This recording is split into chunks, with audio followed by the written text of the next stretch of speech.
Alors, j'ai reçu ce bouquin. Alors, j'avoue que je ne sais pas pourquoi. J'ai adoré la couverture. Hein. C'est Michel Moati, ça s'appelle Darwin. Le dernier chapitre, c'est aux éditions H&S, Hervé Chopin. Oui. Alors, c'est une merveille, c'est un livre d'aventure. Et ça raconte l'histoire d'un homme qui allait changer le monde, parce que quand on dit changer le monde, l'avenir, la philosophie, la sociologie, tout l'histoire, c'est l'histoire d'un petit Darwin, hein, du petit jeune homme. Lui, il est à Cambridge, il s'ennuie un peu, il est à l'université, et puis il est naturel. Enfin, lui, il aime les plantes, il aime les choses comme ça. Et puis un jour, on lui propose, alors ça, vous allez découvrir pourquoi, de partir en expédition sur le HMS Beagle. C'est un bateau, c'est vraiment incroyable. Et il va partir en décembre 1831. Et là, vous allez partir avec leur. Lui, il est malade, mais alors dès qu'il monte sur le bateau, alors il devait pas partir. Hein, vous allez voir, je pars pas. Il y a la tempête et tout. Il y a un capitaine là-dedans. C'est des histoires vraies. Hein, c'est-à-dire, ce capitaine est absolument fascinant. Et avant de partir, il doit avoir une réunion avec lui.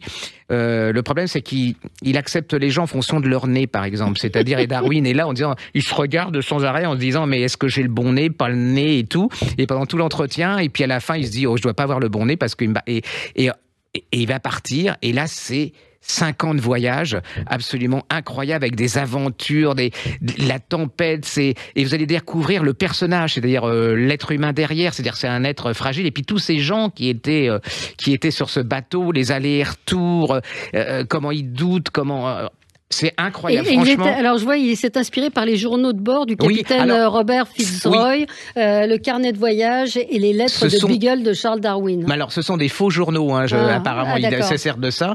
Et alors, vous allez avoir, au fur et à mesure, l'aventure qui est racontée par le cartographe, par le père, par le révérend, par le capitaine et tout. Et c'est la même vision, des visions différentes des choses. Alors, il y en a qui se supportent pas. Puis, il y a des événements là-dedans, c'est absolument abominable. Hein.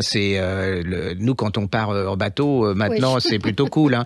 Et on cherche s'il n'y a pas la clim. Là, c'est absolument incroyable. C'est un des grands livres d'aventure de cette année. Puis en plus, vous découvrez un personnage. Il va vous découvrir pourquoi il va en venir là, comment il va faire sa théorie de l'évolution, et tous les gens qui s'y opposent. C'est vraiment génial. Hein. Franchement, même si vous connaissez pas Darwin, vous donnez ça à votre gosse qui a à partir de 16 ans.